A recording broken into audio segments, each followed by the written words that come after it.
Buenas tardes a todos y a todas. Muy buenas, bienvenidos a esta videoconferencia, la última de las conferencias de este ciclo que, como sabéis, tiene organizado SECOT dentro del programa de jubilación activa. Y hoy, que es la última, como digo, pues tenemos como tema el tema de la fiscalidad, sucesiones y donaciones, que luego comentaremos y don Javier Muguruza nos ampliará. Daros a todos, lo primero de todo, las gracias por participar, por estar con nosotros una semana más en este ciclo de conferencias. Estamos encantados y agradecidísimos de todas las personas que os habéis unido a estas conferencias y eso también nos da ánimos para seguir en ello y para continuar trabajando en este mismo sentido. Antes de presentaros a Javier Muguruza, quería dos comentarios de logística. El tema de las preguntas. En el momento en el que queréis hacer las preguntas, podéis hacerlas. Solamente utilizar el botón de preguntas y respuestas, por favor. No utilicéis ningún otro, ni el de la mano, ni el del chat, sino simplemente ahí. Cuando termine, hacerlas en el momento que os parezca más oportuno, que cuando termine la reunión las recogeremos todas ellas, si son similares las agrupamos y se las pasaremos a Javier. Así que, sin más dilación, vamos a dar la bienvenida con un aplauso presencial y virtual a don Javier Muguruza. Muy buenas, Javier, muy buenas tardes. Muchas gracias por tenerte. Muchas gracias por tenerte aquí con nosotros y por ayudarnos a entender un poco mejor cómo nos manejamos con esto de las sucesiones y las donaciones. La semana pasada Andrés Urrutia nos puso ya un poco en fila con el tema de las herencias y ahora seguro que nos vas a ayudar a hacer lo demás. Pues como os digo, hoy voy a echar mano del papel porque tiene un currículum de esos que hay que leer, porque si no es imposible memorizarlo.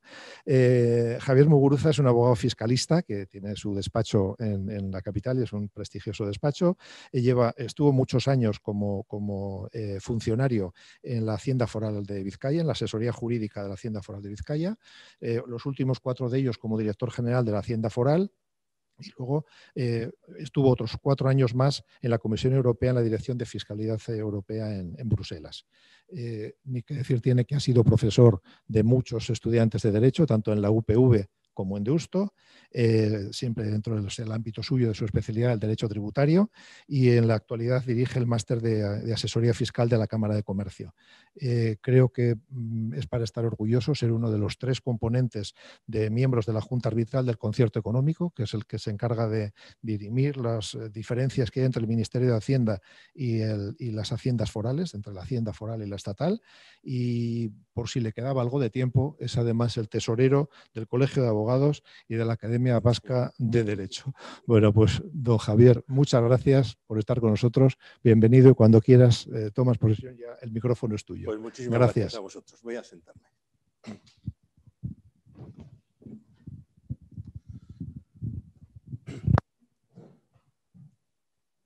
Bueno, pues lo primero, por supuesto, reiterar mi agradecimiento a SECOT, a Jorge por la presentación y la verdad es que debo dejar constancia de que desde que empezó esto de la pandemia he dado muchas charlas y he intervenido en muchas cosas, pero me estáis dejando abrumado porque nunca había visto una puesta en escena y una organización como esta, de verdad. Yo estoy acostumbrado al zoom de la cabecita pequeña mirando a la pantalla del ordenador y esto me abruma, pero tenéis un montaje excepcional. Bueno, incluso me han dispensado de la mascarilla que yo venía preparado y hoy no era mal día porque os pido disculpas, pero me acaban de poner unos implantes que tengo los morros como una folclórica con Botox y me dificulta un poco la dicción, pero es lo que hay. También es un compromiso intervenir después del profesor Bayón y después de los Urrutia, de José Ramón y de Andrés, que son los 2 buenos amigos y que seguro que os han ilustrado cada uno en sus respectivas materias. José Ramón en todo el tema de los planes de pensiones, muy relacionado con lo que vamos a ver hoy y que a la vista de los cambios normativos que parece que inevitablemente se avecinan, pues igual nos da pie, como decíamos antes con Jorge, a que en el futuro podamos volver a ocuparnos de eso. Y Andrés Urrutia, sin duda, pues os glosó y os expuso las herencias desde el punto de vista notarial y civil, con especial énfasis en la Ley del Derecho Civil Vasco, de la que es el padre, el intérprete, el oráculo. Es decir, la ley es, en definitiva, lo que diga Andrés, que para eso es el que nos ha empujado a todos los que hemos estado interviniendo eso. Entonces, después de saber de qué van las herencias en el orden civil, en el Código Civil y en la Ley del Derecho Civil Vasco, y las posibilidades que hay de disponer de la herencia en favor de los legitimarios, de los no legitimarios, a través de los distintos instrumentos, pues siempre es obligado a hablar del impuesto sobre sucesiones y donaciones, porque es muy bonito y queda muy bien las alternativas de organizar la herencia y de distribuir la herencia, pero somos conscientes que detrás de todo reparto y de toda adjudicación de herencia, pues viene un impuesto bastante incómodo y bastante inoportuno, que es el impuesto sobre sucesiones y donaciones. Y muchas veces las disposiciones hereditarias pues se pueden organizar de alguna manera para que el impuesto sea menos liviano. Yo, aunque llevo muchos años de asesor fiscal, soy firme defensor de la idea de que no hay que dejarle al asesor fiscal que planifique una herencia, porque normalmente el asesor fiscal se vuelve loco. Está bien ahorrar impuestos, pero solo querer ahorrar impuestos no está bien generalmente. Y hay veces que si hacemos un enfoque demasiado tributarista de una herencia, pues llegamos a conclusiones que igual no son las mejores para la armonía familiar y para el reparto. Pero dicho eso, tampoco es de despreciar la cuestión de que según qué fórmulas hereditarias podamos elegir y que sean compatibles con nuestra idea de la armonía familiar y del reparto que queramos, pues hay algunas posibilidades de planificación fiscal. Y máxime en el ámbito del País Vasco con la Ley del Derecho Civil Vasco, que, como se explicaría Andrés, ya no es patrimonio de los vizcaínos, como era la vieja legislación del año 1992, sino que hoy se ha universalizado la condición de vecindad vasca y todos los ciudadanos de Euskadi tenemos acceso a ello. Y además vamos a ver que en el caso de los ciudadanos con vecindad vasca que residan en Euskadi, porque otro problema es los que tengan vecindad vasca pero se hayan ido a vivir a tierras más cálidas, y ahí puede haber un cierto lío de las herencias cuando alguien sus últimos años los vive en Andalucía o en Alicante y entonces tiene una vecindad civil vasca pero una residencia fiscal de Comunidad de Andalucía o de Comunidad de Valencia. Eso vamos a ver que nos da algunos problemas. Pero el que tiene vecindad civil vasca y residencia fiscal a los últimos días de su existencia en Álava, en Vizcaya o en Guipúzcoa, pues va a tener un cóctel verdaderamente favorable. Y luego lo voy a explicar. No es fácil que Hacienda opte por las soluciones más baratas pudiendo ir por las más caras, y en materia de sucesiones nos vamos a encontrar con algunas de estas alternativas. Vamos a poder aplicar la Ley del Derecho Civil Vasco con la normativa fiscal de las haciendas forales, que es el escenario óptimo para la aplicación de esto. Vamos a ver si somos capaces de explicar de una manera sencilla y rápida todo esto. El impuesto sobre sucesiones y donaciones evidentemente grava las transmisiones mortis causa o las transmisiones inter vivos cuando son a título gratuito, las donaciones, los regalos y las herencias. Como tal impuesto, pues ha vivido con nosotros en nuestro sistema tributario. Pues en España el sistema tributario, sus antecedentes lo tienen en el siglo XVIII y en Carlos IV ya es donde se empieza a crear las primeras figuras de transmisiones hereditarias o transmisiones patrimoniales, lo que con el tiempo pasó a ser el impuesto sobre los derechos reales. Los que tenemos alguna edad seguimos hablando del impuesto de derechos reales. Ya los chavales jóvenes no entienden lo de los derechos reales y se han acostumbrado a impuestos sobre transmisiones y actos jurídicos documentados y sucesiones, pero este era el viejo impuesto de derechos reales. En España se estructuró en la reforma de Fernández Villaverde en 1900 y quizás el texto de referencia más frecuente en España del impuesto sobre derechos reales y sobre sucesiones fue aquella ley de 1967, que estuvo en vigor hasta los años 89 en España, que hizo toda la transición, fue el final del franquismo, pero una ley técnicamente muy buena que aguantó hasta el año 89 con la transición, y es en la que creo que la gente de nuestra generación pues hemos descubierto el impuesto sobre sucesiones, porque probablemente es con la que se liquidaron las herencias de nuestros padres, las únicas herencias que habíamos podido tener nosotros acceso con sentido ya de conocimiento. Ese texto está en vigor a la muerte de Franco, está en vigor en la reforma tributaria de Fernández Ordóñez en el año 77-78, Adolfo Suárez y Fernández Ordóñez, la reforma tributaria en España, y se mantiene ese impuesto sobre sucesiones como venía del año 67, que era un impuesto no barato. El franquismo era bastante barato, el impuesto sobre la renta, etcétera, pues se financiaba mucho con los monopolios, pero en materia de sucesiones no era barato el impuesto, y la transición democrática y el acceso a la reforma tributaria del nuevo régimen mantuvo ese impuesto que no era barato. Y así nos adentramos en los primeros años 80, después de la transición, con un impuesto de sucesiones caro. Y con un debate que se plantea por primera vez en España, que es si debe existir o no debe existir el impuesto sobre sucesiones. Se había dado por sentado que desde Carlos IV existía. ¿Cuál era el debate en los primeros 80? Claro, que el impuesto sobre sucesiones se había visto como el impuesto, pues, de la duquesa de Alba. Era un impuesto que pagaban solo las personas adineradas y, lógicamente, pues, bajo el demagógico grito de que más tiene, más pague y esas cosas que suscribimos a la primera todos, aunque luego sean muy matizables, pues se defendía la existencia. Pero en los años 80, en la España de la transición, empiezan a fallecer los primeros obreros del desarrollismo, es decir, las famosas clases medias de los años 60. Personas no adineradas, pero que habían conseguido ahorrar un pequeño patrimonio, metiendo horas extraordinarias, privándose de muchos sacrificios. Y, amigo, el acercamiento al impuesto sobre sucesiones ya es otro. Ya no son los hijos de la duquesa los que van a heredar las tierras del terrateniente, sino son los hijos del obrero que, con muchas horas extras y con fines de semana trabajando y con privarse de muchas cositas, pues ha conseguido hacer un piso modesto y una casa en el pueblo de veraneo y un coche, y fallece, y sus herederos se encuentran con impuestos sobre sucesiones. Y entonces es cuando se empiezan a levantar las alarmas. Hombre, esta imposición de las herencias de personas no adineradas, cuando son fruto de un esfuerzo que ya ha tributado el impuesto sobre la renta, pues hay que someterla a revisión. En España esto tarda en someterse a revisión, de hecho tarda otros 20 años en someterse a revisión, pero en el ámbito del País Vasco, que ya habíamos recuperado el concierto económico en el año 1981 y las haciendas forales podían legislar su propia normativa, pues la que es pionera es Navarra. Navarra es la primera que al comienzo de los años 80 da el paso al frente, es decir, bueno, las herencias de padres a hijos, de hijos de abuelos a nietos, las de línea directa consanguínea, pues las vamos a declarar exentas, que no tributen nada. Y vamos a dejar el impuesto solo para las transmisiones colaterales, hermanos, sobrinos, primos y, por supuesto, extraños. En concreto, por referirme al de Vizcaya, y me disculpo frente a oyentes que puedan residir en otros territorios, luego lo matizaremos. En Vizcaya, en el año 89, es cuando ya se introduce por primera vez la exención en las herencias en línea recta. Exención sin ningún límite. Se asume como valor que alguien que ha tributado por impuestos sobre la renta y por impuestos sobre patrimonio durante toda su vida, cuando fallece, a sus herederos en línea recta descendiente, a hijos y nietos, les debe dejar la herencia libre de toda carga o gravamen. Y se universaliza la exención. Y así vivimos.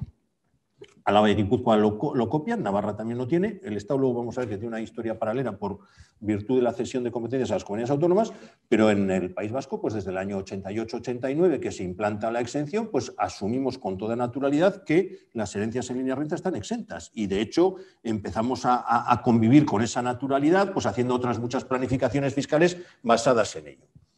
Cuando parecía que esta idea estaba perfectamente consolidada y legitimada por esa idea de las clases medias que acceden a las herencias, pues viene la gran crisis subsiguiente a los 2008-2009, a la crisis inmobiliaria. Las haciendas pues se quedan sin recursos como los particulares, y en el año 2013, antes de ayer todavía, hace 7 años, pues es cuando las haciendas de Álava, Vizcaya y Guipúzcoa, en unas medidas que llaman transitorias para restabilizar el presupuesto y por la crisis económica, pues vuelven a introducir el impuesto sobre sucesiones en las líneas directas, en padres e hijos. Por supuesto, se mantiene en hermanos, sobrinos, primos y extraños, pero se reimplanta otra vez. Se reimplanta como una medida provisional en el año 2013, y en enero, y en diciembre de 2013 se dice ya que se va a dejar para siempre. Y se pone, a la que vamos a referirnos luego, pues una tributación, hombre, que dices testimonial, el 1,5%, hombre, testimonial cuando es testimonial. Cuando hay patrimonio de cierta envergadura, pues el 1,5% empieza a pesar.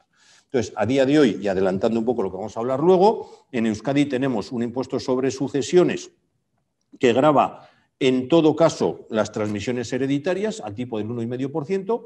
Hay una franquicia de 400.000 euros para cada heredero en la línea de hijos-nietos. Los primeros 400.000 euros de cada heredero no tributan, y a partir de ahí empiezan a tributar. Es decir, un padre que deja 3 hijos descendientes directos y la herencia repartida entre los 3 hijos, 400.000 por 3 son 1.200.000 euros de herencia exenta y a partir de ahí es cuando empieza a tributar. A todo esto, lo que siempre ha quedado olvidado son las herencias que no son en línea recta, porque la política fiscal y el discurso que lo hacemos muy bien en padres, hijos, abuelos, nietos, pero es más difícil defender la fiscalidad de los hermanos o de los sobrinos o el prototipo de la tía rica de América. Y la verdad es que en Álava, Vizcaya, Guipúzcoa y en territorio común también, pues las herencias cruzadas se han mantenido con tarifas muy altas y a día de hoy son tarifas muy altas en cuanto no hay herederos directos, sino que hay hermanos o sobrinos o primos. Y algunas veces pues con toques dramáticos, pues yo he vivido situaciones de hermanos que han vivido pues prácticamente como si fueran un matrimonio, compartiendo bienes y compartiendo ingresos, y al fallecer uno de los dos, pues igual que en un matrimonio, cuando fallece uno de los cónyuges, pues la herencia está exenta. Bueno, primero está el tema de repartir los gananciales y luego la herencia exenta hasta 400.000 y el resto al 1,5, pues en 2 hermanos que conviven y que tienen el piso a medias y que hacían caja común, pues cuando fallece uno de los hermanos, pues hay que pagar desde el primer euro y los tipos empiezan en el 6% ya para 9.000 euros y se nos van al 15% por ahí y ahí no hay exención de 400.000 euros porque son hermanos. Entonces, bueno, es un tema quizás a revisar. Se han metido algunas medidas para que cuando se hereda la vivienda común haya cierto alivio, pero es lo que hay. Y es lo que hay y es con lo que vamos a vivir. Hoy no vamos a hablar de hacienda pública y es un debate que desde los planteamientos ideológicos se puede abonar, pero solo hago una reflexión y ya entramos en lo que es el impuesto. La aproximación ideológica al impuesto sobre sucesiones es peculiar. No es un tema solo, digamos, de que paguen los ricos y no que paguen los ricos.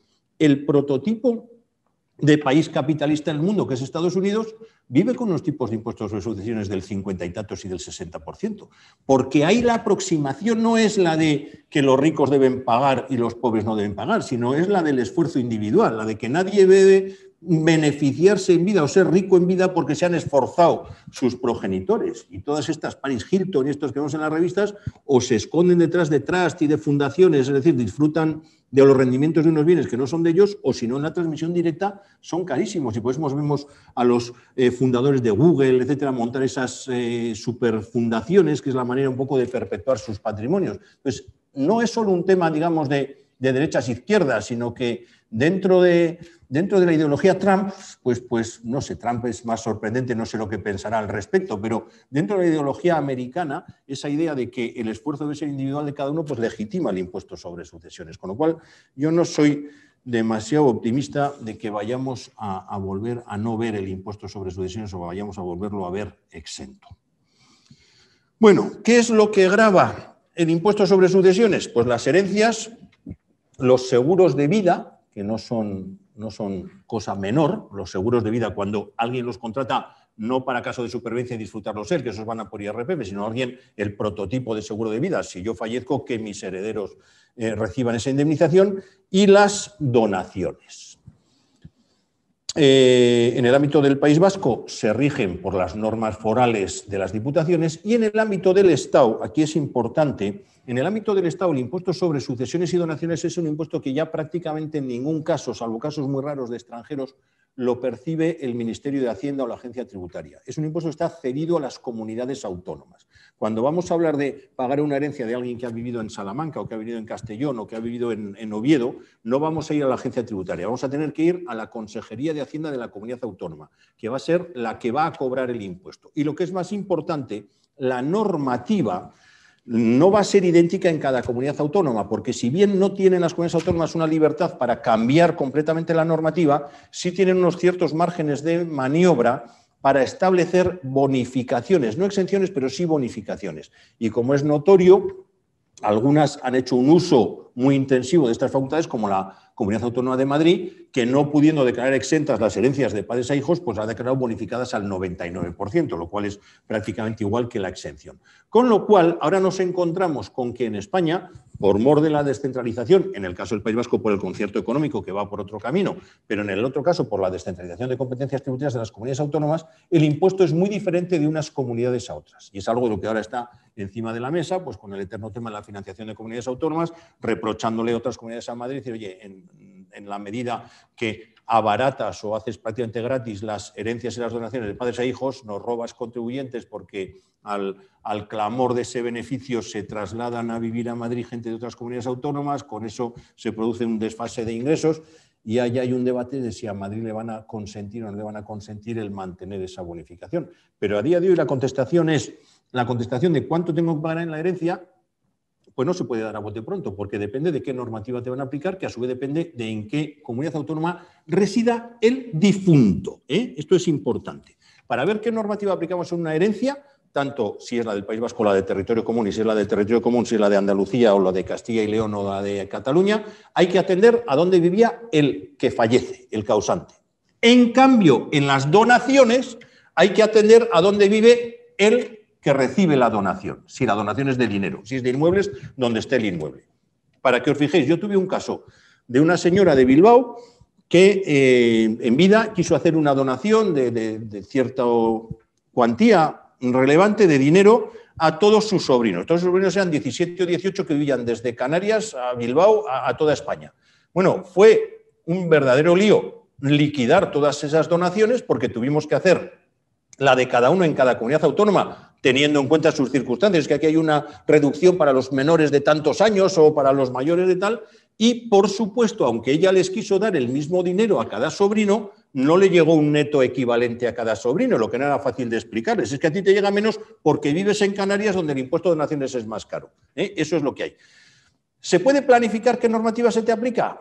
Pues, en el tema de los fallecidos siempre hacemos el chiste fácil, ¿no? Bueno, con arrastrar al que va a fallecer cuando da los primeros síntomas a un territorio de baja tributación, lo llevamos a Madrid y conseguimos que cuando fallezca pues vaya por normativa a Madrid. No es tan sencillo como eso. Para evitar esos traslados de urgencia, la normativa que se aplica es la del territorio donde hayas vivido más días de los últimos 5 años. Con lo cual, si alguien que vive en Murcia dice, me voy a ir a vivir a Madrid para que cuando fallezca tenga vecindad fiscal madrileña y se me aplique la normativa madrileña, tiene que preverlo por lo menos con 2 años y medio de anticipación, porque si no vive 2 años y medio en Madrid, ¿le van a liquidar el impuesto en Madrid? Sí. ¿La Comunidad Autónoma de Madrid? Sí, pero aplicándole ¿qué normativa? La de Murcia, que es de donde viene. Y nos pasa lo mismo en los traslados del País Vasco a territorio común. Hay que trasladar al morituri a los primeros síntomas.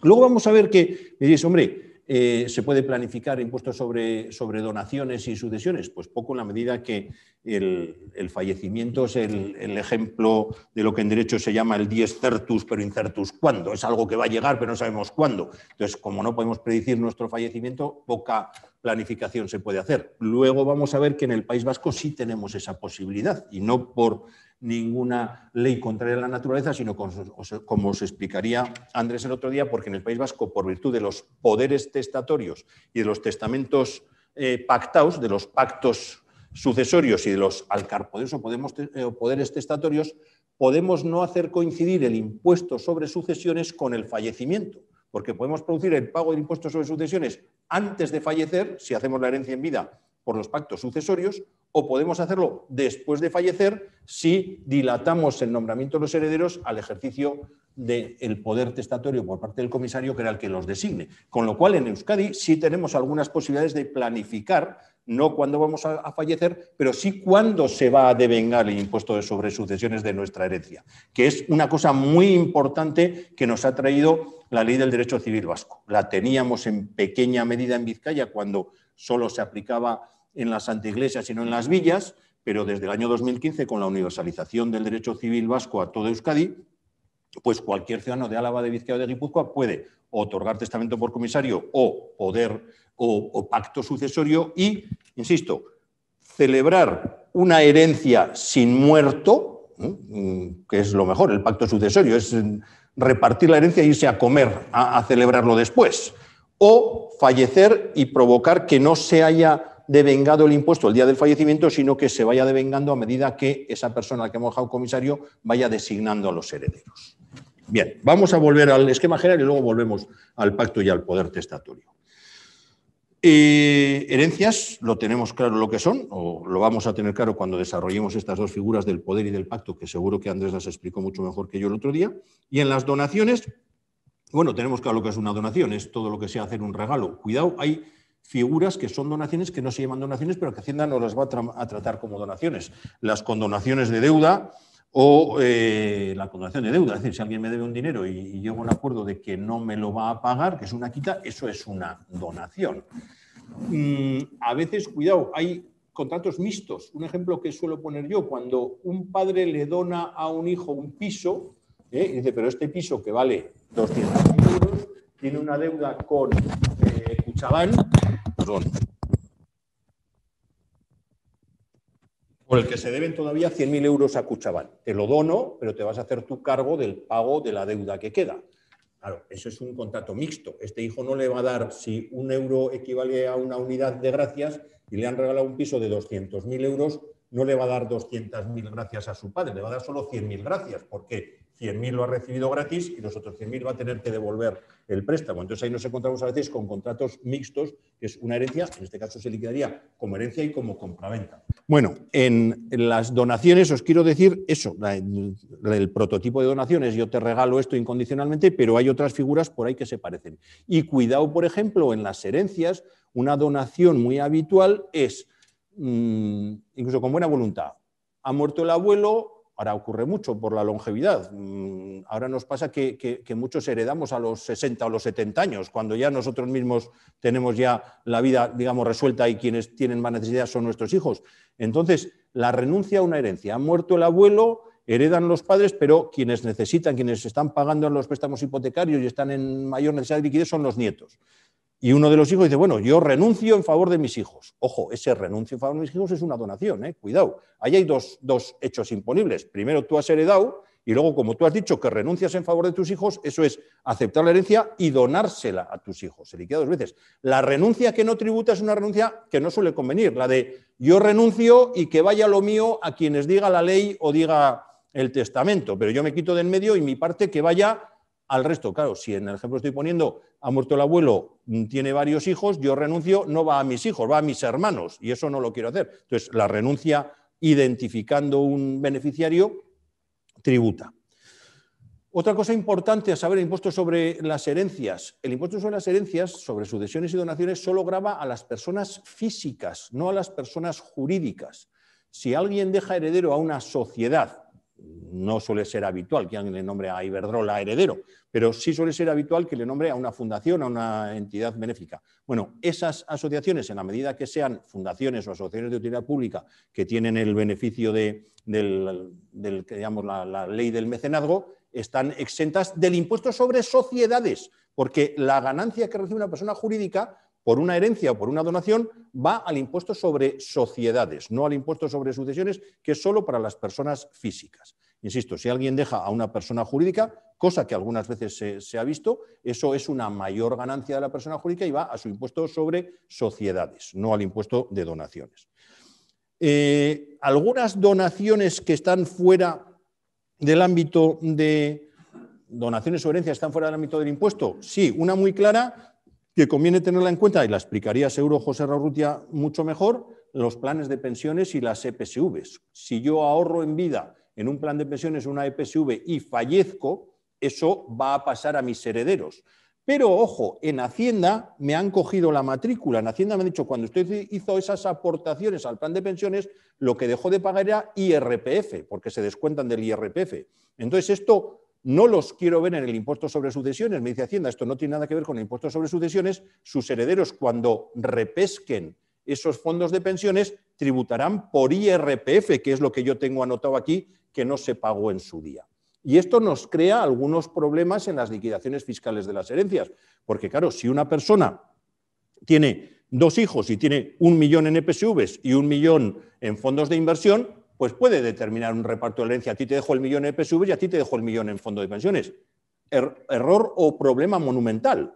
El que recibe el millón por impuesto sobre sucesiones en fondos de inversión va a tener 400.000 euros exentos y el resto al 1,5%. El que recibe el millón de fondos de pensiones va a tener que pagar IRPF por todo el rescate. Con el tratamiento de renta irregular se lo hace 60-40, pero eso es una bomba fiscal lo que le está dejando. Aparentemente es 1 millón de euros para cada uno, pero cuidado. Yo suelo ser partidario en las herencias, en los fondos de pensiones, repartirlos a partes iguales entre todos.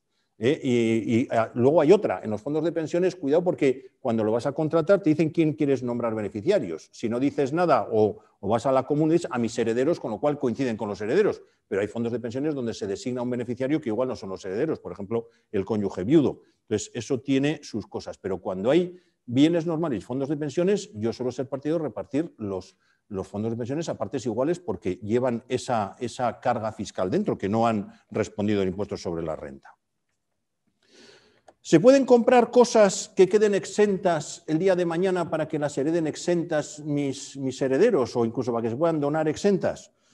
Pues bueno, Hacienda hace como las compañías de seguro, ¿no? Las compañías de seguro siempre tienes perfectamente cubierto el riesgo de que caiga un meteorito en tu casa. Eso está perfectamente cubierto, pero que haya una inundación y se moje, eso ya es más dudoso si está cubierto o no cubierto, ¿no? Pues Hacienda aquí es espléndida y dice, venga, está completamente exento el caserío cuando el que lo hereda es un joven agricultor y se dedica a explotación agraria. 8 artículos dedicados a la exención del caserío. ¿Cuántos caseríos quedan en Euskadi que se explotan como explotación agraria y que encima haya un joven agricultor que los quiere heredar? Pues prácticamente no sirve para nada. Hubo una época, recordaréis, que de mal recuerdo, porque hubo unos productos que se llamaban deuda pública especial. Hubo una época en la que las propias diputaciones emitían unos títulos de deuda que era deuda pública, con la garantía de las diputaciones, con una remuneración de capital muy pequeña. Si el tipo de interés entonces era el 8, pues remuneraban al 4, a un tipo de interés muy pequeño. Pero la ventaja estaba en que al heredarlos estaban exentos. Entonces, alguien que preveía en su familia que tenía una tía que iba a dejar herederos a los sobrinos, pues compraba, en vez de tener acciones del BBVA o fondos de Fidelity, pues compraba esos títulos de deuda pública especial, había que sobrevivir 2 años siendo propietario y al heredarlos estaban exentos. Esto acabó fatal porque apareció uno de aquellos expedientes de ayudas de Estado de la Unión Europea, dijo que era un tema de ayudas de Estado y lo quitaron. Y hubo gente absolutamente defraudada que había tenido su dinero colocado en esa rentabilidad ridícula con la expectativa de tenerlo en herencia gratis algún día y no tuvo ni los intereses ni la herencia.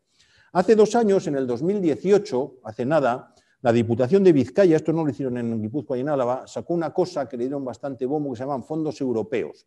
Esto venía ya con todas las garantías de la Comisión Europea de que no eran ayudas de Estado, que eran productos absolutamente sancionados por la Comisión Europea y, recordáis, se hizo una gran campaña publicitaria, daban lugar a una pequeña deducción en renta.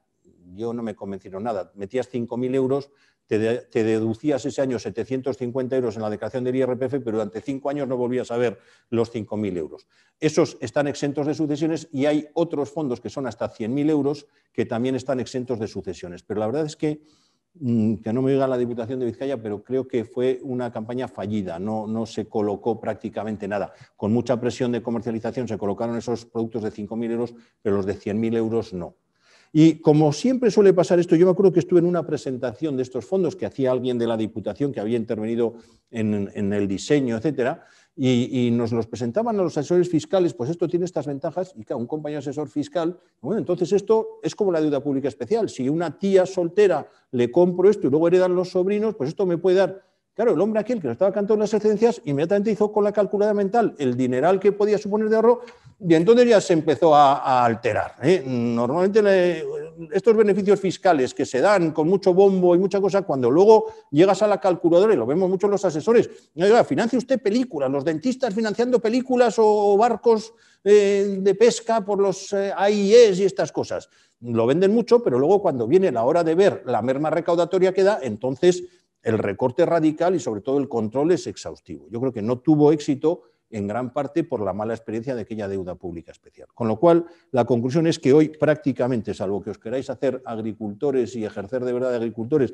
y tengáis unos hijos tan atípicos que también quieran ser agricultores, pues es difícil transmitir nada exento. Luego vamos a ver, que es algo que nos interesa y no es para hacer bromas, las bonificaciones que son importantes para la empresa familiar, que eso es algo que sí debemos tener en cuenta. Por lo tanto, lo que se hereda pues son normalmente carteras de valores, son inmuebles, son concesiones administrativas, es decir, el patrimonio normal y corriente de una persona normal. ¿A qué valor se heredan las cosas? Bueno, en el tema de los inmuebles, pues estamos también desde Carlos IV, estamos con la eterna discusión del valor real, pero el valor real no es el precio, pues nunca sabemos. En Vizcaya, felizmente, tenemos lo que se llama el valor mínimo atribuible, que es un valor que da Hacienda y ese permite tener por lo menos paz. Es unos valores que suelen andar en torno al 70-80% de valor de mercado y nos permiten pues ir a una valoración con la que no vamos a discutir en Hacienda. En Álava, en Guipúzcoa y en otras comunidades autónomas hay ya prácticamente en todas algunos métodos objetivables de determinar el valor, sea el catastral, sea el que sea. Bueno, aquí, diciéndolo en bajito, por ejemplo, en Vizcaya, hasta hoy, y no lo contéis mucho por ahí, nos están consintiendo que metamos los inmuebles al valor mínimo atribuible más un 20%.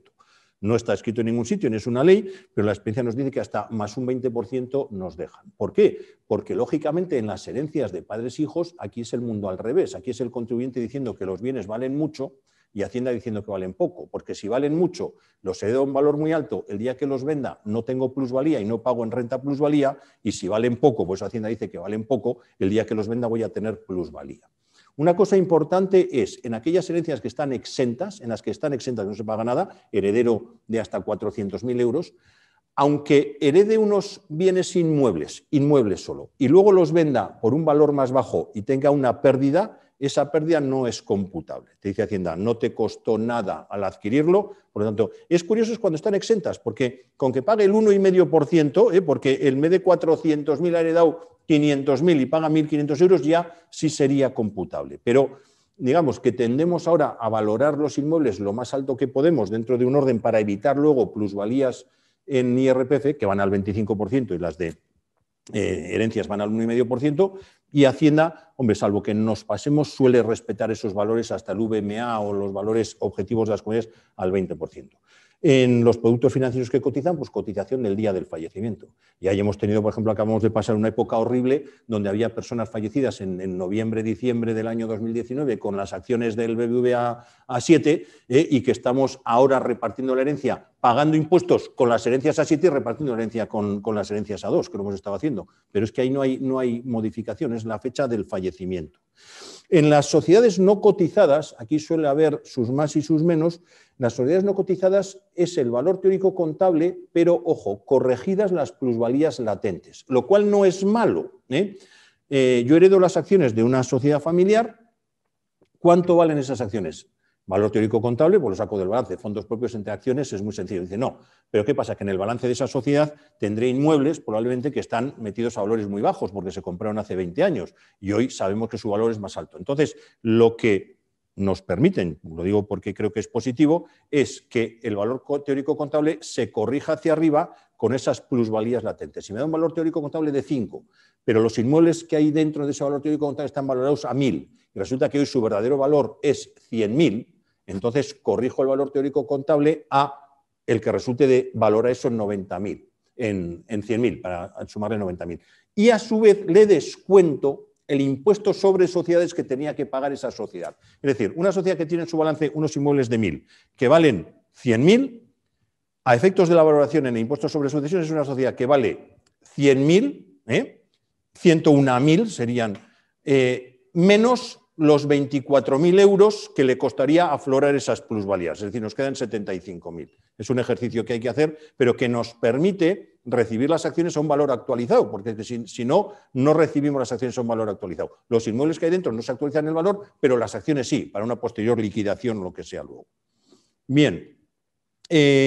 En los usufructos, que es muy habitual en las herencias que a alguien se le nombre usufructo, usufructuario, por la propia ley deja usufructuar a los viudos, sabéis que los usufructos a efectos fiscales se valoran según esa regla de 89 menos la edad del usufructuario nos da el valor del usufructo. ¿Cuánto vale el usufructo vitalicio en favor de una persona que tiene 70 años, una viuda que queda con 70 años y que recibe el usufructo de la herencia de su difunto esposo?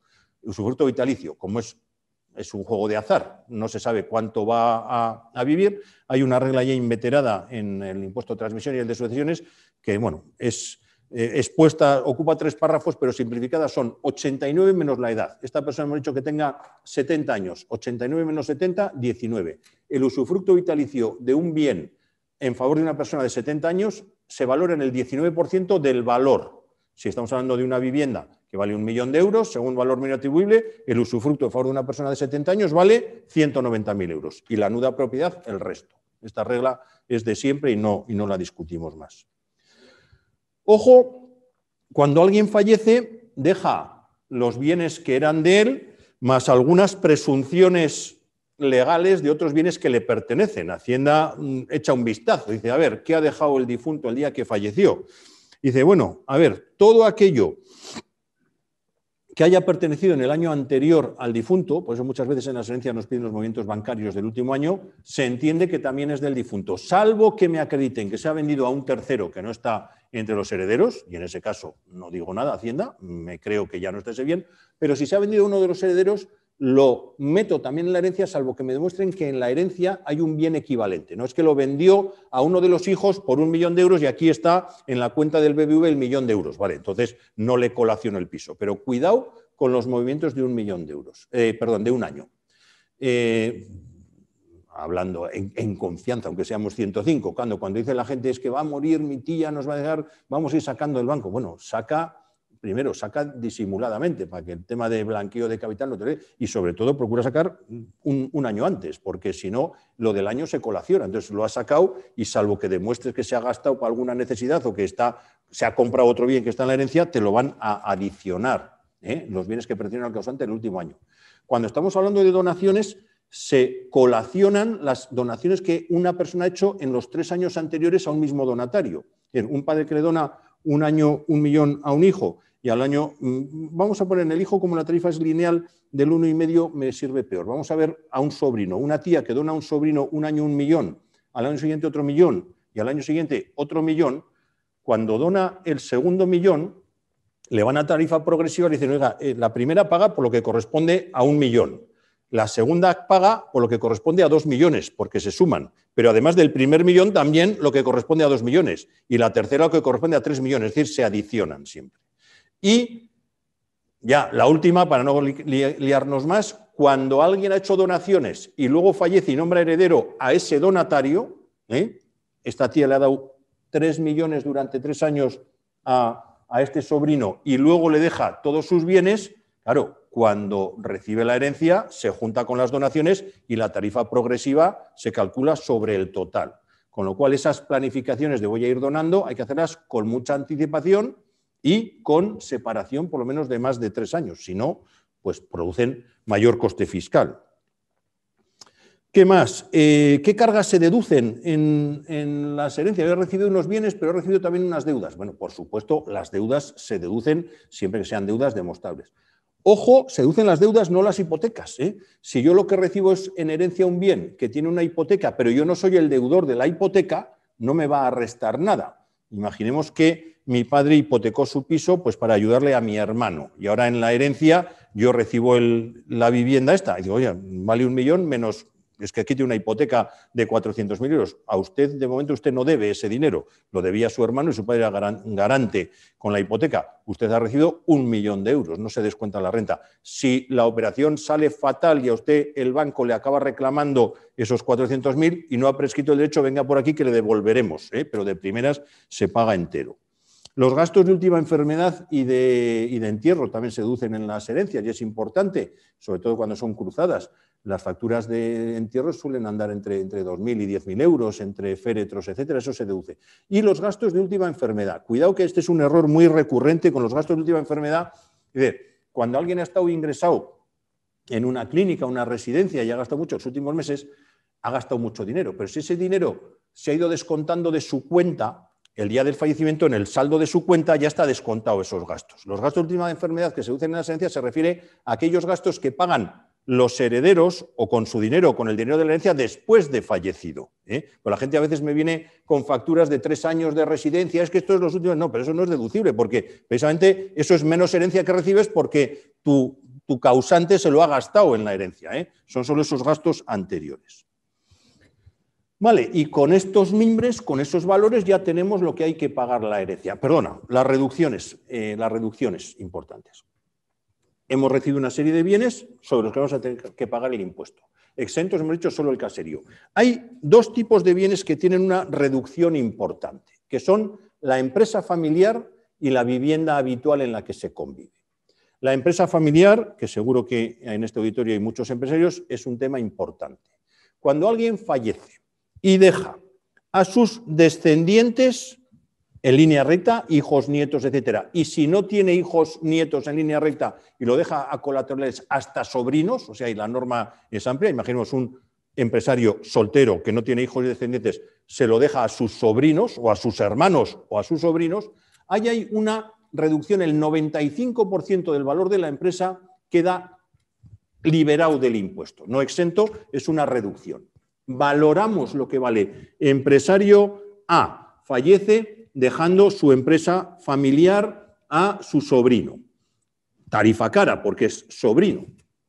¿Cuánto vale la empresa? 1 millón de euros. Bueno, pues el sobrino va a tener que pagar impuestos solo sobre el 5% de 1 millón de euros, es decir, sobre 50.000 euros. Le van a quedar 1.950.000 euros sin impuesto. Bien, pero aquí, que esto parece, bueno, es un gran beneficio fiscal y es una gran ayuda, cuidado porque la pelea con Hacienda siempre la tenemos en el siguiente terreno de juego. ¿Cuánto vale la empresa? Me trae usted la empresa y lo que os he dicho antes, los fondos propios con las plusvalías latentes. El empresario vasco, por ejemplo, es generalmente un perfil conservador y en los fondos propios de la empresa, si no le ha ido mal, ha tenido la suerte que le ha ido mal, pues suele haber unas tesorerías importantes previendo tiempos peores.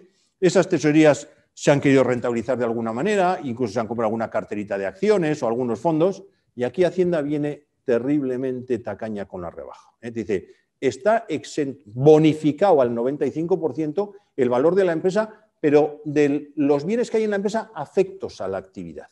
Y las tesorerías, por definición, te dicen que no están afectas. Desde luego, para que te pasen tesorería como afecta, la tienes que tener en cuenta corriente. No me vale ni imposición a plazo fijo. Cuenta corriente, que es lo único que Hacienda entiende, bueno, esto es tesorería por si hay una emergencia. Como la tengas en cualquier otro producto financiero, te lo quitan. Entonces, al final, te dan el 95% de bonificación, pero sobre el 80% del valor de la empresa, porque ese 20% restante entienden que no está afecto. Esta es una pelea que tenemos habitualmente. Yo he tenido una pelea sangrante con una empresa valorada en muchos millones hace bien poco, y fue antes de la pandemia, que ha llegado la pandemia y gracias a que tenía esa tesorería está aguantando, porque si no la tenía. Pero justo en febrero, antes de la pandemia, nos dijeron que no era una tesorería afecta a actividad y no nos la aplicaron. Ahí es donde suele haber. Y, ojo, para que tenga este carácter de empresa familiar, por supuesto, lo que hace falta es que sea empresa familiar de las que están exentas en patrimonio. Es decir, que el círculo familiar tenga más del 20% y que un miembro de la familia gane más del 50% de sus ingresos de trabajo dirigiendo esta empresa. Puede ser el propio fallecido o puede ser un allegado, su hermano, su hijo, su padre, pero no. ¿Qué es empresa familiar? Es aquella en la que se tiene en el círculo familiar más del 20% y un miembro de la familia gana lo fundamental de sus ingresos de trabajo, puede ganar mucho más luego por especulando en bolsa si es capaz de hacerlo, pero de sus ingresos de trabajo por la dirección de esta empresa. Y eso se reduce en un 95%.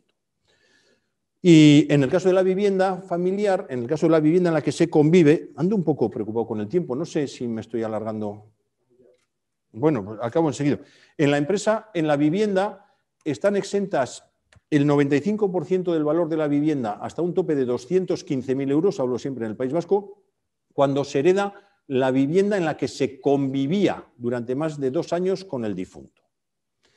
En la tarifa, ya voy abreviando porque quiero hablar un poco de los planes de forales.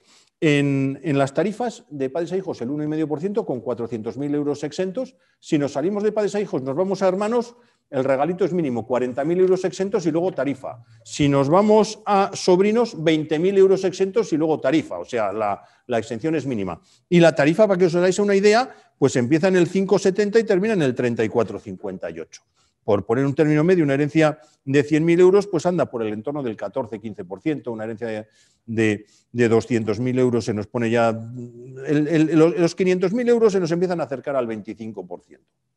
Esto en hermanos sobrinos. Si vamos a extraños, o afines. Yo solo una vez en mi vida me vino un cliente diciendo que tenía una fundada sospecha de que le había dejado heredero su cuñada. Yo, joder, en mi puñetera vida he visto a nadie que haga testamento nombrándole heredero a un cuñado. Y bueno, oye, la única vez en mi vida, es verdad que esta señora había hecho un testamento en el que, como tenía muy poca familia, pues dejaba a este, y ya si se habían muerto todos, pues a mi cuñado. Y se había dado esa circunstancia y el cuñado está mal tratado en el impuesto sobre sucesiones porque, claro, no es de la familia, no es consanguíneo, es afín, y ahí vamos a la tarifa. El cuñado, igual que un extraño, igual que si se lo dejas a un amigo, pues empieza en el 7,60 y acaba en el 42,58. Dejarle a un amigo ya 200.000 euros se pone ya en un 25%, es decir, ahí es muy caro. Oye, los pactos, los poderes testatorios y los pactos sucesorios. A ver, el poder testatorio, que seguro que lo explicó Andrés fenomenal, es yo, en lugar de nombrar herederos, dejo a una persona en mi confianza, suele ser el cónyuge, pero también los solteros o quien no quiere ni no tiene confianza en su cónyuge pueden hacer, le dejo comisario para que sea él el que designe herederos. En ese caso estamos en el escenario donde yo fallezco, pero todavía mi herencia no es de nadie porque no hay herederos. Lo sabrá el día que mi cónyuge los designe. Y puede ocurrir dentro de 10 o de 15 o de 20 años. Entonces, ¿qué pasa con el impuesto? Bueno, pues aquí es donde, desde que se empezaron a modernizar estas figuras en el año 92, la Hacienda de Vizcaya primero y luego Álava y Guipúzcoa han copiado, han hecho una normativa muy favorable. Es decir, lo normal sería que digan, ¿se ha muerto alguien, no sabe quién son sus herederos? Pues suponemos que todo es de uno, lo liquidamos a cuenta y luego ya les iremos devolviendo cuando lo repartan. Bueno, en vez de ir a ese escenario, las haciendas tienen una normativa muy favorable. Se dice, en este caso no hay que pagar impuestos sobre sucesiones. El comisario, este que va a designar quién son los herederos, tiene una obligación de ir a Hacienda y presentar un inventario de los bienes. Pero todavía nadie ha heredado, no se paga impuestos sobre sucesiones, porque nadie ha heredado. ¿Qué suele ocurrir? Que en esos testamentos de comisario generalmente se le nombra usufructuario al propio cónyuge. El típico testamento de comisario, esposo a esposa o esposa a esposo. El día que yo me muera, tú te quedas de comisario, repartes la herencia cuando quieras y como quieras entre los hijos hasta que cumplas 99 años o contraigas nuevo matrimonio y, mientras tanto, tú eres usufructuario. Al fallecer esta persona que ha hecho este testamento, hay una certeza, que es que el cónyuge es usufructuario. Y eso sí nos lo liquida Hacienda. Valor de la herencia, 89 la edad del usufructuario como usufructo vitalicio. Que luego reparte antes de morirse y el usufructo en vez de vitalicio ha pasado a ser temporal, le devolverán el dinero de la diferencia. Pero el resto de los bienes no son de nadie y como no son de nadie, no pagan impuestos sobre sucesiones por parte de nadie.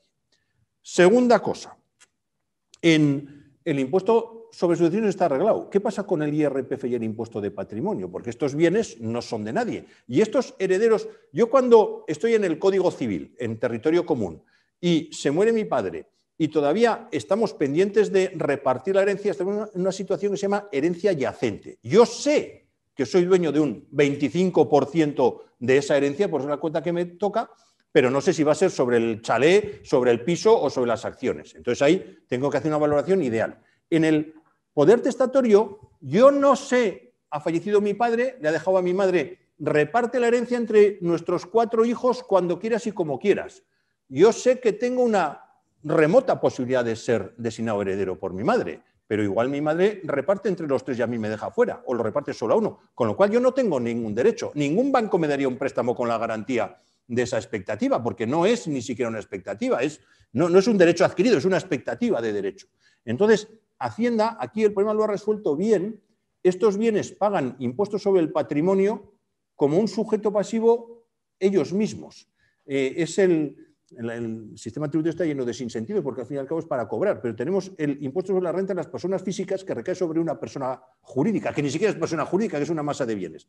Esta masa de bienes tributa por patrimonio ella y tributa por IRPF si no hay usufructuario, ella, una declaración de la renta. Si hay usufructuario, las rentas irán al usufructuario y el patrimonio tributa como una masa de bienes independientes. Y el día que se entregan a los hijos, se paga el impuesto sobre sucesiones. Y lo que es más importante, y por eso os decía que hay una cierta planificación, si yo fallezco y en vez de dejar a mis 4 hijos herederos, le digo a mi esposa, oye, cuando tú quieras y como tú quieras lo vas repartiendo y la familia se lleva bien, de momento esos bienes no son de nadie, van ganando valor, van ganando valor. El día que haya una expectativa de venderlos, se puede hacer uso del poder testatorio, es decir, hoy decido entregarlos a los hijos y los entrega al valor que tienen no el día que fallecí, sino lo que es consecuente, el día que se los entregan, que es el día que son herederos. Con lo cual podemos lavar la plusvalía.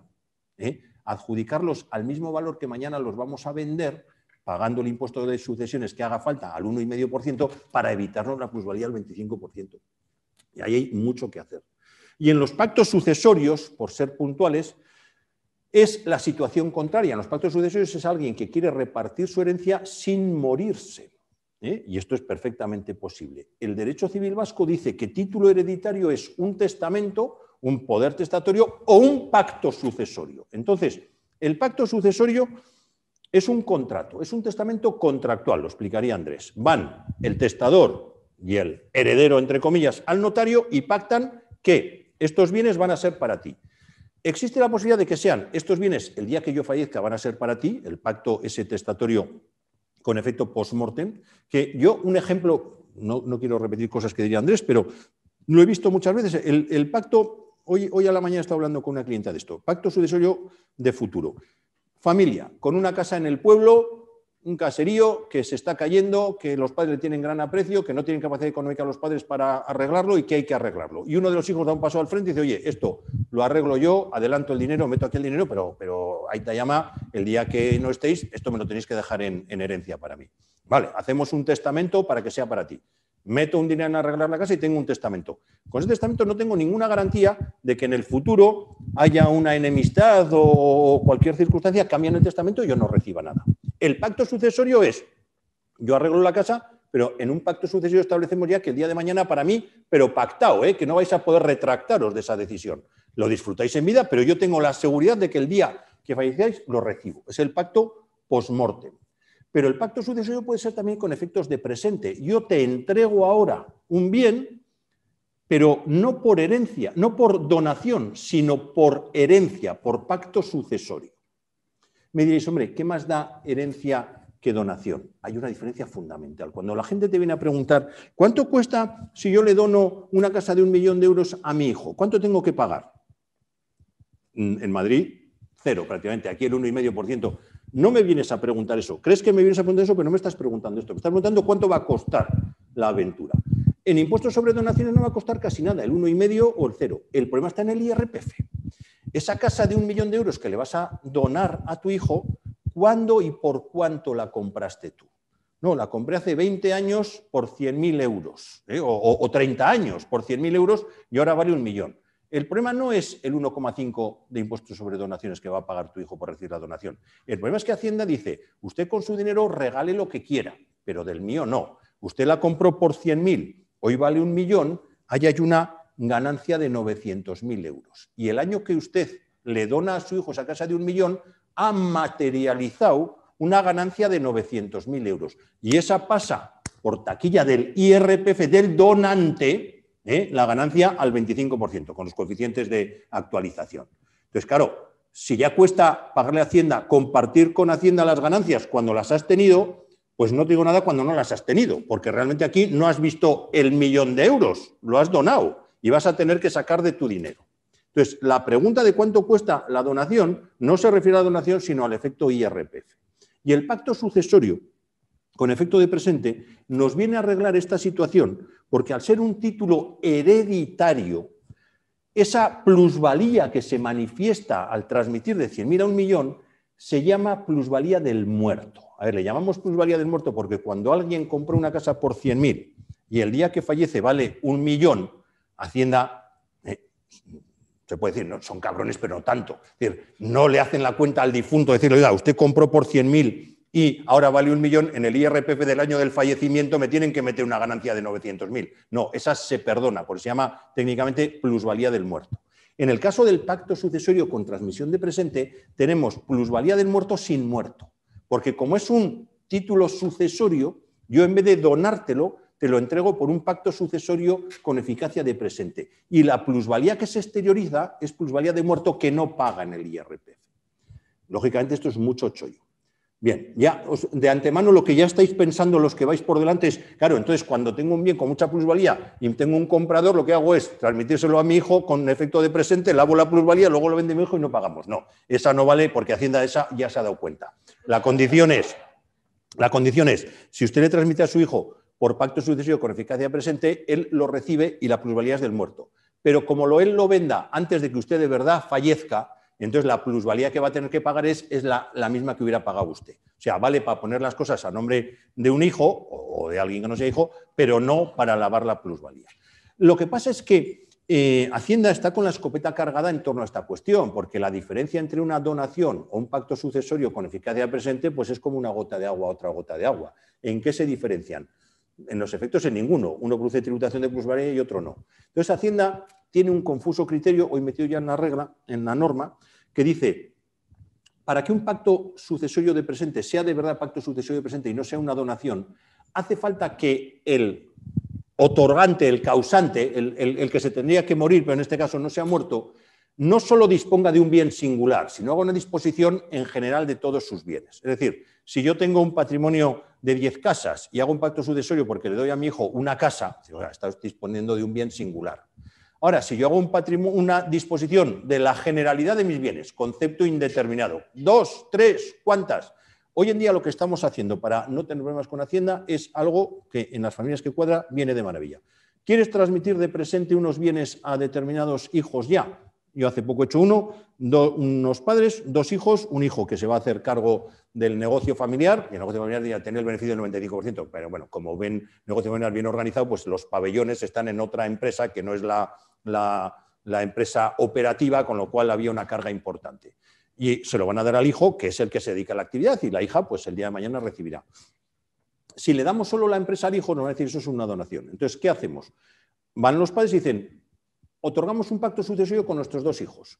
De presente le entregamos al hijo A esta empresa y es ya suya para siempre y tal. Y pactamos con los 2 hijos que el día que nos muramos, los bienes que tengamos van a ser a medias para los 2, o en este caso a medias para los 2, deduciendo de la parte de lo que ya ha recibido con la empresa. En ese caso, a los padres no les estamos poniendo ninguna limitación, porque lo que están dejando es ahora la empresa al hijo y de futuro lo que tengan el día que fallezcan. Que el día que fallezcan igual no tienen nada porque se lo han fundido todo, porque se lo han gastado en juergas y están en su perfecto derecho porque es su dinero. Pero en ese pacto sucesorio ya hemos hecho una disposición no singular de bien, sino sobre la totalidad de los bienes. Y eso nos pasa como pacto sucesorio con efecto de presente.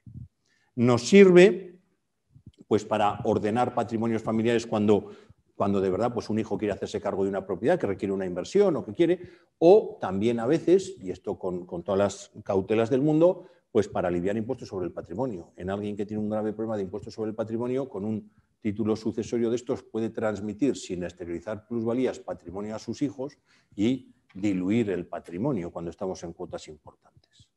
Bueno, había prometido ser breve y es difícil con esto. Me he alargado un poco más, pero nos queda tiempo para las preguntas que queráis. Muchísimas gracias. 1.000.000 de gracias. 1.000.000 de gracias.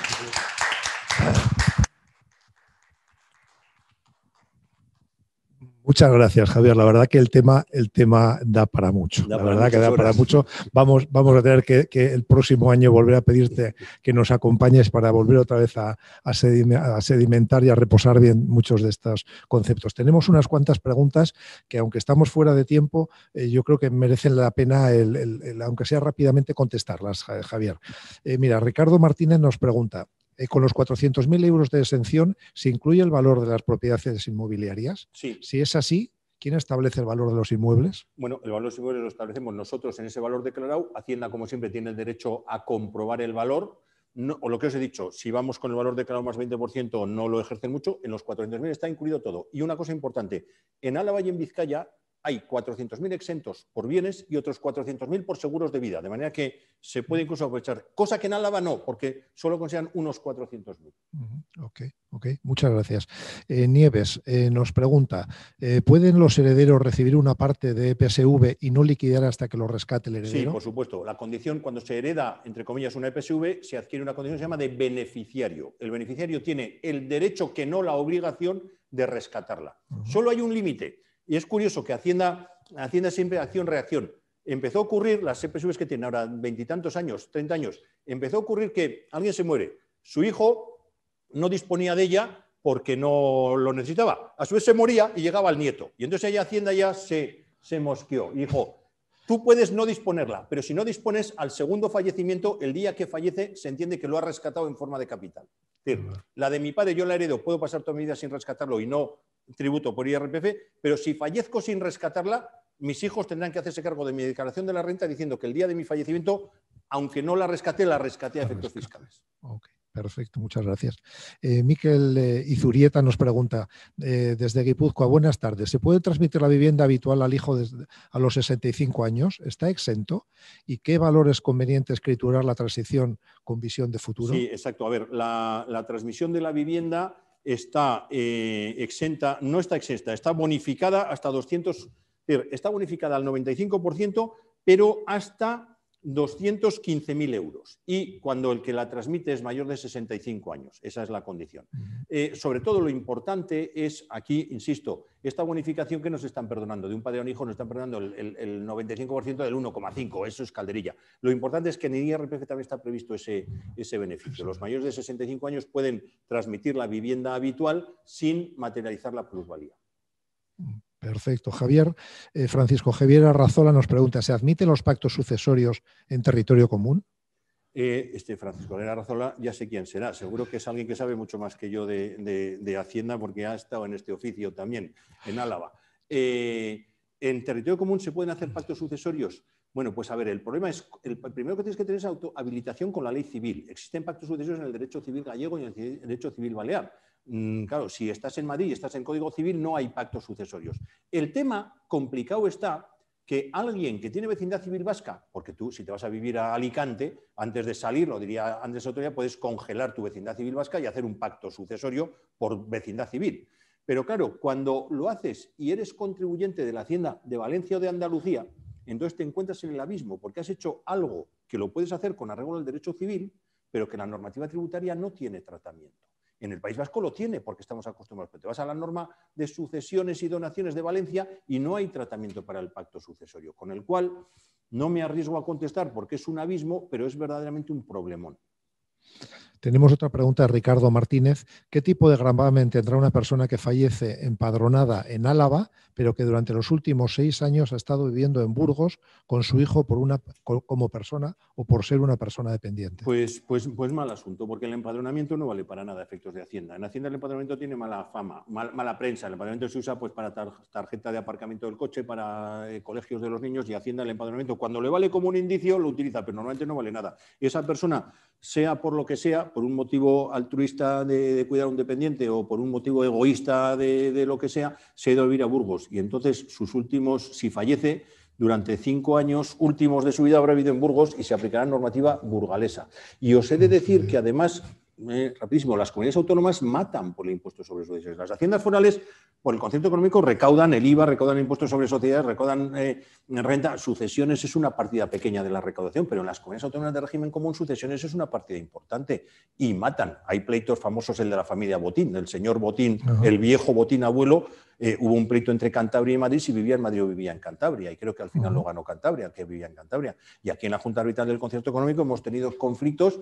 En concreto recuerdo una persona que decían los herederos que había fallecido siendo residente en Guipúzcoa y que la normativa era la de Guipúzcoa, y tributó en Guipúzcoa, y apareció la Junta de Andalucía diciendo, además con pruebas contundentes, porque había estado ingresado en una residencia asistida de la Xunta de Galicia, que este señor ha estado viviendo esta residencia y se lo llevó. Entonces, ojo con las residencias. Para mentir en una residencia, como para mentir en cualquier cosa, hay que tener buena memoria y ser muy listo.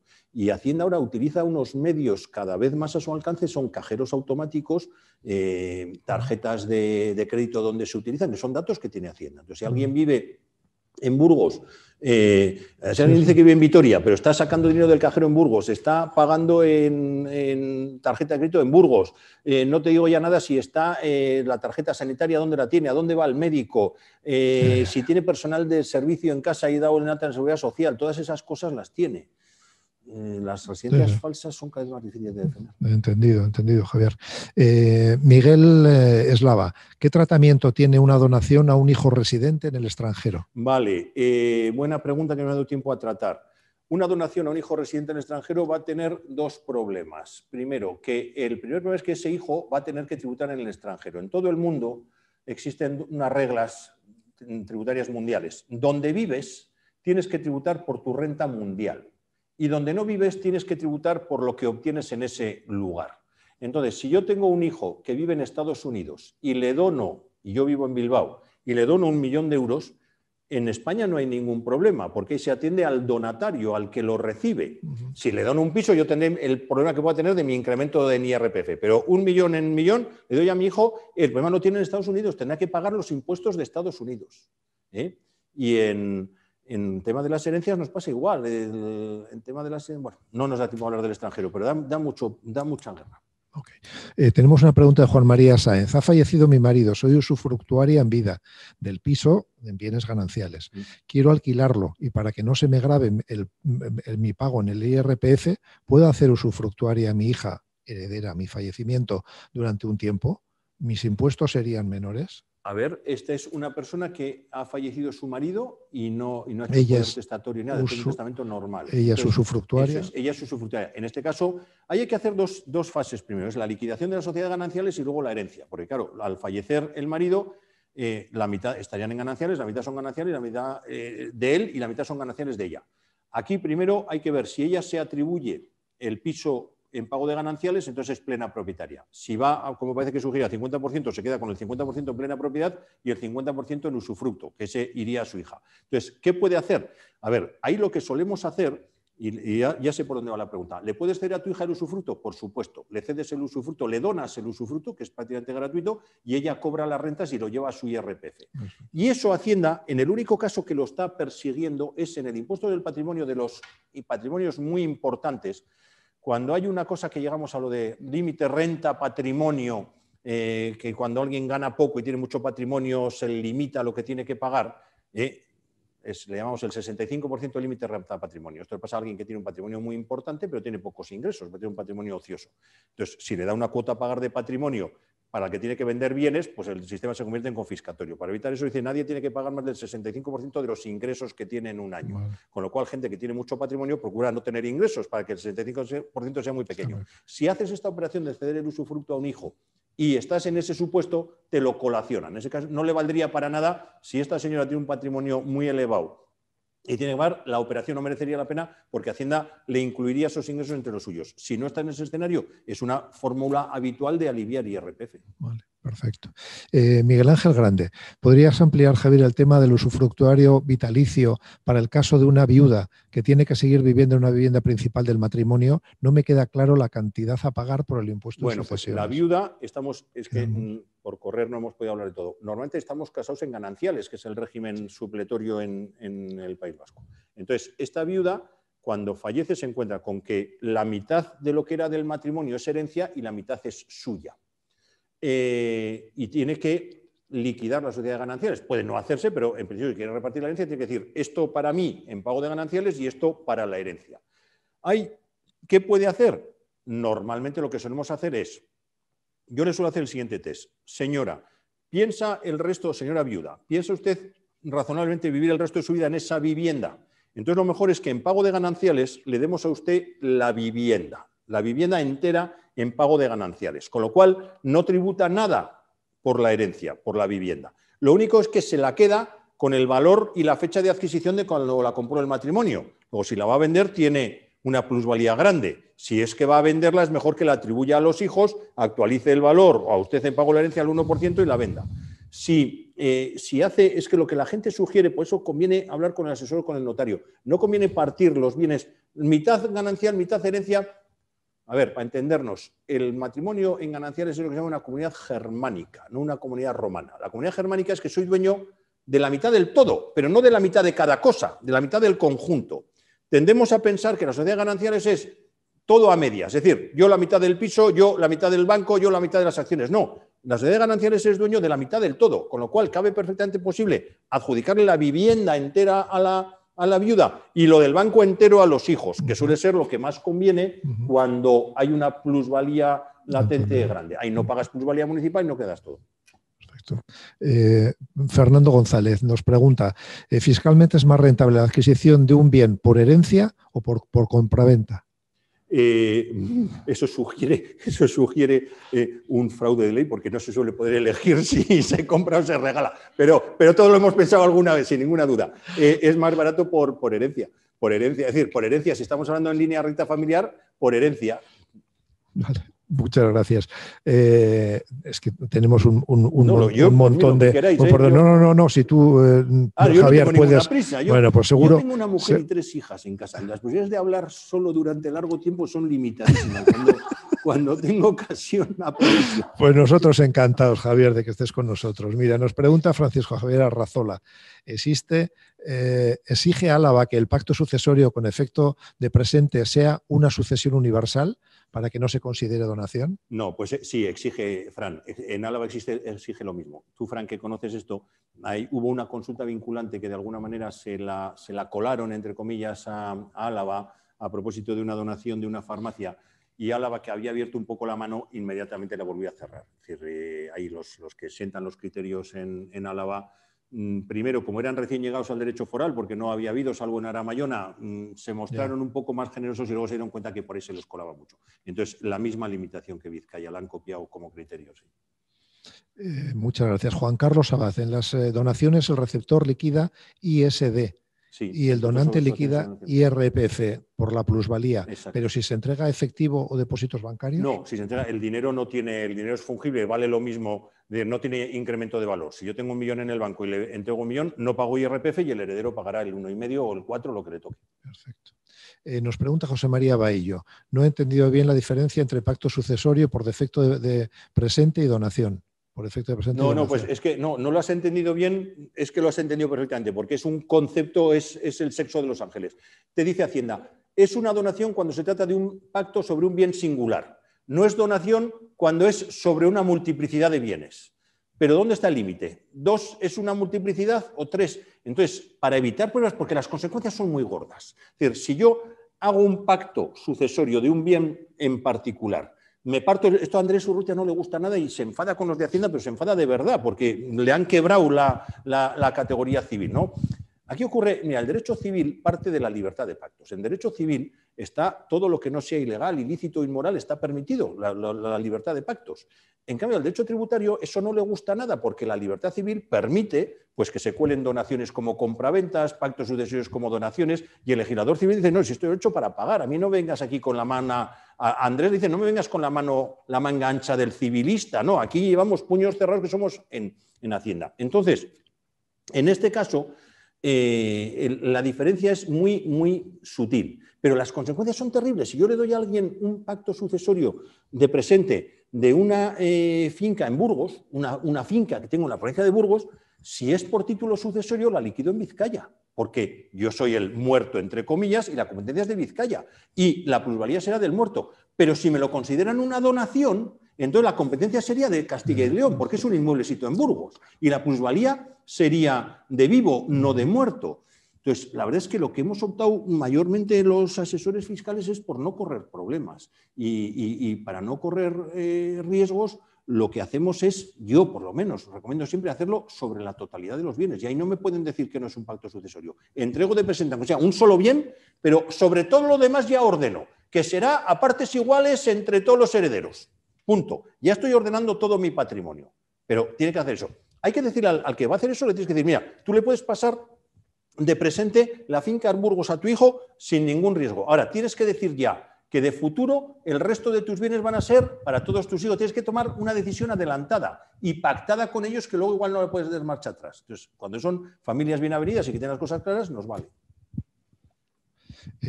Otra pregunta nos hacen en cuenta, te hacen. ¿La cuenta de patrimonio protegido se puede considerar como una donación? No, está expresamente excluida de donación. Cuando haces un patrimonio protegido a favor de una persona con discapacidad, igual que 2.400 eurillos que un cónyuge puede poner a favor de otro cónyuge en la EPSV, eso no son, está expresamente considerado que no es una donación. Javier Picado, ¿se puede hacer el pacto sucesorio solo sobre una parte de los bienes? Ya sé que has comentado que lo ideal es hacerlo sobre el total de los bienes. ¿Se puede aclarar un poco? Bueno, sí. A ver, si es post-mortem, ningún problema. Si es de presente sobre una parte, pues la contestación es que sea una generalidad de los bienes. Y ahí es donde entro en terreno pantanoso. Yo procuro no hacerlos. Cristina Mendía, ¿qué tipo de fiscalidad tiene quien hereda cuando el que hereda tiene nacionalidad y residencia francesa? Pues fiscalidad francesa. Lo que ocurre es que si hereda bienes en España, va a tener que pagar en España por los bienes de España y en Francia por la totalidad del patrimonio mundial. Y en Francia le descuentan lo pagado en España. Es un supuesto de doble imposición. Hay muchos convenios para evitar la doble imposición. En IRPF hay menos en sucesiones. En el caso concreto de Francia lo hay. No es demasiado grave. Pero en Irlanda yo tengo ahora un caso sangrante de una persona de Vizcaya que falleció y ha dejado a varios hijos y uno de los hijos vive en Irlanda. Entonces, aquí van a pagar todos poco, pero el irlandés. Y el problema es que ahora hay mucho cruce de información entre los países, entonces no conviene correr el riesgo porque se acaban enterando. Muchas gracias. Javier Álvarez pregunta, a través de un pacto sucesorio se lava, entre comillas, la plusvalía de un inmueble a efectos de IRPF, salvo que el heredero adquiriente enajene el inmueble antes del fallecimiento del causante. Exacto. ¿Es así? Esa es exactamente. Correcto, perfecto. Carlos Los Huertos pregunta, he entendido que el pacto sucesorio se permite en Mallorca. Sí, yo creo que en el derecho balear hay, porque de hecho he leído yo algunas resoluciones de la Dirección General de Registro y Notariado. No se llama pacto sucesorio, se llama de otra manera. No es mi ámbito de especialización, pero sí hay algo parecido. Vale, genial. Pues Javier, muchas gracias, de verdad.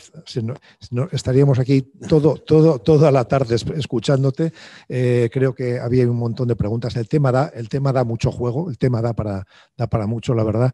Y bueno, la verdad que ha sido un lujo tenerte con nosotros, Javier. No, un lujo para mí estar con vosotros y de verdad que las preguntas además han sido todas interesantísimas y se ve que de gente que sabe más que yo. Sí, no, más que tú seguro que no, pero gente que sabía lo que estaba diciendo, sí, efectivamente. Oye, bueno, pues Javier, verdad, muchas gracias, de verdad, muchas gracias.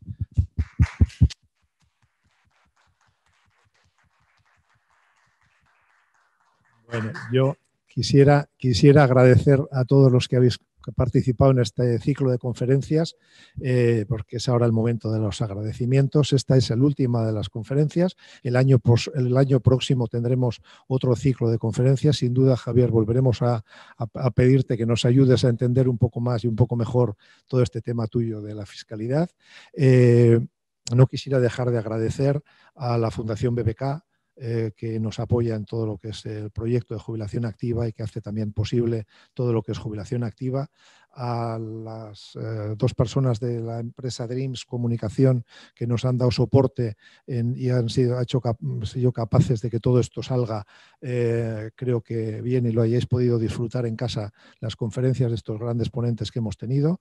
En definitiva, a todos los que os habéis unido a estas conferencias, a los compañeros de SECOT, muchos de ellos de otras provincias que también han estado con nosotros, y animaros a que aquí estamos. Ojalá que os hayáis quedado con la dirección de la web de Jubilación Activa.